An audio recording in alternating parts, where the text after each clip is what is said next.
वृंदावन का एक भक्त ठाकुर जी को बहुत प्रेम करता था। भाव विभोर होकर नित्य प्रतिदिन उनका श्रृंगार करता था।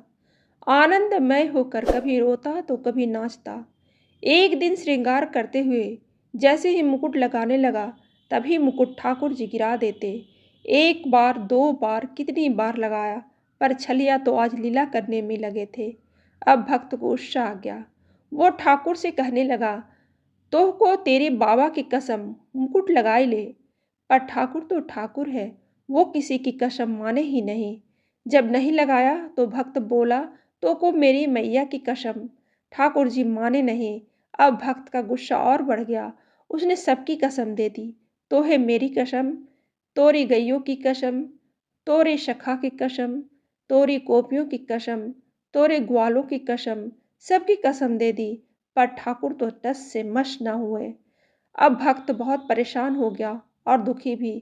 फिर खींच गया और गुस्से से बोला, ए गोपियन के रसिया, ए छलिया, गोपियन के दीवाने, तो को तोरी राधा की कसम है, अब तो मुकुट लगा ले। बस फिर क्या था, ठाकुर जी ने झट से मुकुट धारण कर लिया। अब भक्त भी चिढ़ गया, अपनी कसम दी, गोपियों की कसम, माँ बाबा ग्वालन की दी, किसी की नहीं सुनी, लेकिन राधा की दी तो मान गए। अगले दिन फिर जब भक्त श्रृंगार करने लगा, तो इस बार ठाकुर ने बांसुरी गिरा दी। भक्त हल्के से मुस्कुराया और बोला, इस बार तो को अपनी नहीं, मेरी राधा की कसम। तो भी ठाकुर ने झट से बांसुरी लगा ली।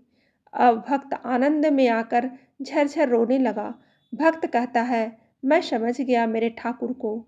तो को राधा भाव, सम्मान, निश्चल निर्मल प्रेम ही पसंद है, समर्पण पसंद है, इसलिए राधा से प्रेम करत है।